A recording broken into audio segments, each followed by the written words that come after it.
The darkest era in its history this Tuesday. 20 years ago, as we've been reporting all day here on France 24, at least 800,000 people were killed, mainly ethnic Tutsis and moderate Hutus, where the genocide took just 100 days.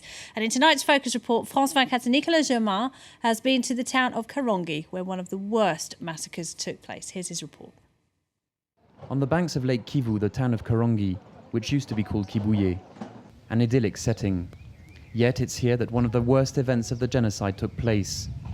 In this church, several thousand people were slaughtered in just one day.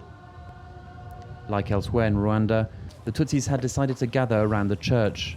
Among them was Madeleine Mukaremera. The women and children would collect stones, and the young men among us would then throw them at our attackers. This situation lasted for 3 days. Then, on April 17th, the Hutus launched their major attack. They killed our young men and women. There were bodies lying everywhere.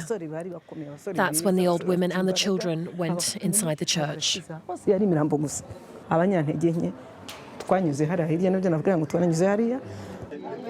On April the 17th, Alexis de Gigimana also sought refuge in the Saint-Jean church. Here, there were a lot of bodies in pieces because they threw grenades inside. Everyone was yelling. Bodies were lying on top of one another. Those who still could then fled 500 meters away to the Home Saint-Jean hotel, but they were quickly chased down by their killers. This former prisoner says he and his comrades had no mercy. Our leaders said we had to kill all the cockroaches. He meant the Tutsis. He said, take your machetes, take your weapons, and find the Tutsis and kill them. One group went to the church. The other one came to this hotel. I was here. We found many Tutsis and we started to kill them with our machetes.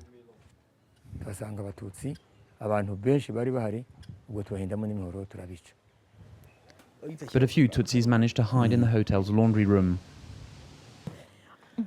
Suddenly, a baby started to cry. A woman quickly put her hand over his mouth. That's when I also saw that my husband was hiding here. After the baby cried, the militiamen who were on their way out decided to come back. They told us to come out one by one and started killing people with machetes and clubs. The militiamen spared Madeleine and 15 others to interrogate them. On the way to the police station, one soldier took pity on them and allowed them to flee. They hid in the hills until the end of the genocide. That soldier was not the only Hutu who helped Tutsis in Karongi. Josephine Dusabimana is one of them. That's a reward I received from the government of the United States because I hid some Tutsis who would have otherwise been executed. 6 times over the 100 days of the genocide, Josephine hid Tutsis in this cramped room.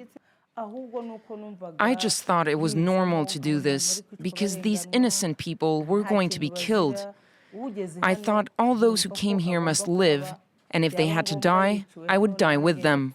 Victim support groups estimate that in all, several hundred Hutu men and women across Rwanda put themselves in mortal danger by hiding their Tutsi compatriots in their homes. Well, still to come here on France 24, Israelis and Palestinians will be meeting tonight in what could be a last-ditch attempt to get the peace process back on track. We'll be going to Jerusalem for the very latest with our correspondent. That's next. Stay with us.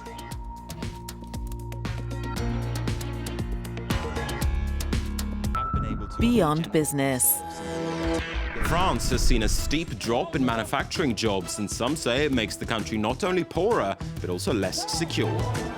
In Beyond Business, we look at the link between manufacturing and national security, comparing France to the United States. Beyond Business, en France 24, en France24.com.